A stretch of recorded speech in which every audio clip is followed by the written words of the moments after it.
All right, what's good, guys? I got another package today. I've been ordering a bunch of stuff lately because of all the sales in December, discounts, and just kind of haven't spent a lot of money this year. So I'm taking an opportunity to indulge a little bit. But I got a package today I'm really excited about from Powell Peralta Skateboards, and I'm going to share it with you today. Okay, so first thing in here, let me open this up. The first thing I got is one of their t-shirts with my favorite old school Powell Peralta graphic, the skateboarding skeleton. He's actually kind of doing a wall ride on a wall that you can't see and doing a hand plant on the Bones logo, which is really cool. And he's riding a Powell skateboard. It's hard to see the logo on the bottom of the board there. But I've been wanting to order one of their t-shirts for a while. They always had my favorite shirts growing up. And I've kind of been curious about where they make their stuff, and now I can finally find out. It should say on here. I don't know if you can see it. There we go. Made in Honduras. So that's pretty cool. This is like the other shirt that I'm wearing here. It's 100% pre-shrunk cotton. And they do nice silk screen graphics. Actually forgot how nice their shirts were. I'm gonna have to order some more stuff from them because I really, really like this. This is a medium. Both of these shirts, the one I'm wearing and this one here, are mediums. So I know Powell actually has some youth sizes as well, in addition to adult sizes. All right, so here we go. Let's see how this thing fits. Now this is nice too, actually. I really, really like the fit of this. Possibly, easily as much as the Push Project shirt, but possibly even more. I feel like there's a little bit better fit in the arms. Maybe it's just because it's a dark color. I guess they're about the same. Fits nicely through the chest.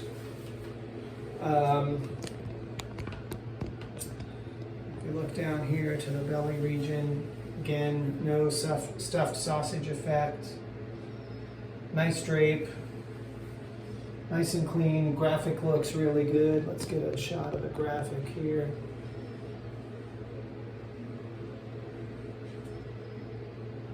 So good stuff, right? Okay, so that's part of what was in my package. The other part of what was in my package is this.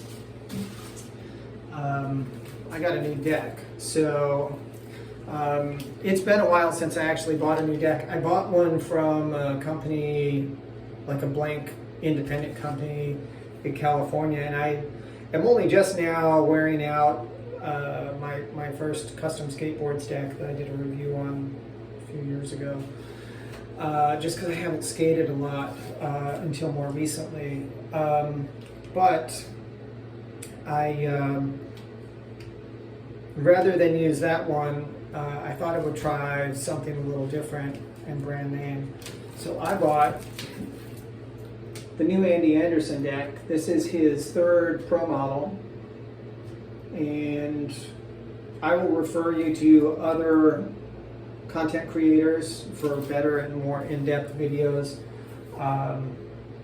about his board and its design and why it's designed the way it is. Andy himself talks about it in a couple of videos by NKA Vids on YouTube, and then Dan Corrigan does some really good several videos where he kind of rides this board and assesses it with his abundance of tricks that he can do. I'm nowhere near that skilled. I'm still getting ollies back, flatland ollies. And so I don't do all the flip tricks and what have you. But Andy designed this. This is kind of a technological marvel the way he designed this. He designed it to be a functional improvement on a modern skateboarder for the kind of tricks modern skateboarders do. And it's probably the first significant major renovation to the popsicle board that came in the 90s because of Rodney Mullen. So Andy's first board, the one with the, is kind of the asymmetrical design that he had with the more squared off nose and the more rounded tail, was probably the first iteration of that kind of thing. And then he did like an egg shape in between, and now he has this. So I'm not going to talk exhaustively about it, just to say that it is fully symmetrical. It's hard to see in here, it's a small room, but it's exactly the same shape on both ends. Might be easier to see from this side. It has notches in the nose and tail for grab points. It has like a pretty deep concave around where the truck area where you're most likely to land, and where you probably would flick if you're doing flip tricks. And then it's got this cutout along this middle section here, which serves two purposes. Number one is to make the board flip like a smaller board while still giving you the foot real estate for landings, which is kind of cool. And then I guess if you do dark slides, like how many of us are badass enough to do dark slides? But if you do dark slides, because of this concave on either end down here in the landing areas, and then this section in the middle being a little bit flatter, it kind of helps the board lock into a dark slide so you don't kind of slide off of it, which is kind of cool. And nose and tail are 7 inches. I forget the rest of the dimensions. 14.25 inch wheelbase, which is smaller than I've used probably ever. So I'll be interested to see how that plays out. I had put it on the ground and stood next to it, and I think I can make it work. I mean, it's not like I've got to kind of stand with my legs too close together, but it'll probably be an adjustment. And I do like the symmetrical design, because if I wear out the tail, a cheapskate like me can just flip the board around and get another however many months of life out of it than I would have had otherwise. So I'm excited about that.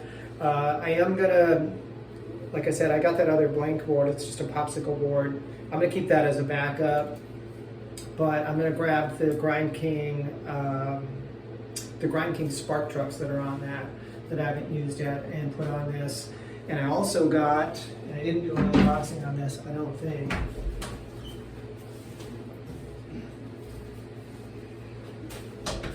I also got these 53 millimeter 101A wheels from Acid Chemical Company. And I went with these because they're kind of a, what do they call this shape? A side cut shape, which is my favorite wheel shape. I just like the way it looks aesthetically, and it seems to be functional for me because it's rounded enough on the edges that you can get into slappies and things like that, and it's square enough here that you can lock in, but it's not too much in one direction or the other. And I'm trying smaller wheels because I usually do 55, 56 millimeter. I'm trying 53 so I can maybe do a setup with no risers to see if that helps my pop or my ollies. I'm gonna confess, I'm not crazy about the girly looking graphic, but as a nice thing, they left the other side blank so I can just turn the graphic inwards. These were $20. I guess they're being clearanced out, and I mean, it was kind of a no-brainer. And then I think they had a discount or something for Black Friday, so they were like 14 bucks. And I think they shipped for free. I can't remember. So I'm excited. I hope I like them. I'm Not sure. I don't think I've ever ridden with wheels this small. The smallest wheels I think I've ever ridden were maybe 54, 55 millimeter. So that'll be interesting. But I guess I can go show you those trucks. Hang on. So this board's been broken in a little bit because I went for a skate with the guy I rent from, and he rode my existing board and I kind of rode this a little bit. So this is just, I forget the name of the company in California that makes blank decks. And it's kind of a deal, but I mean, it's expensive to ship them, and so you can get a board for like, I don't know, 15 or 20 bucks, but then it's 30 bucks to ship or so. And so by the time you're done, you're still spending like 45 bucks.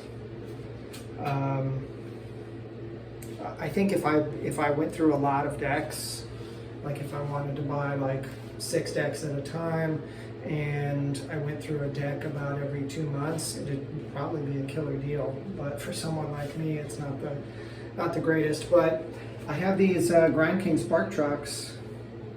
They're the typical disruptor truck that they have been making, but they've got these flints in them on the axles and on the base plate to make sparks when you do nose slides or grinds. So I'm kind of eager to try those out. And then these are the old Lizzie Armando Bones wheels. I think these are like 104A or 84B, depending on the scale you use. And they're also side cut. I really like this shape a lot.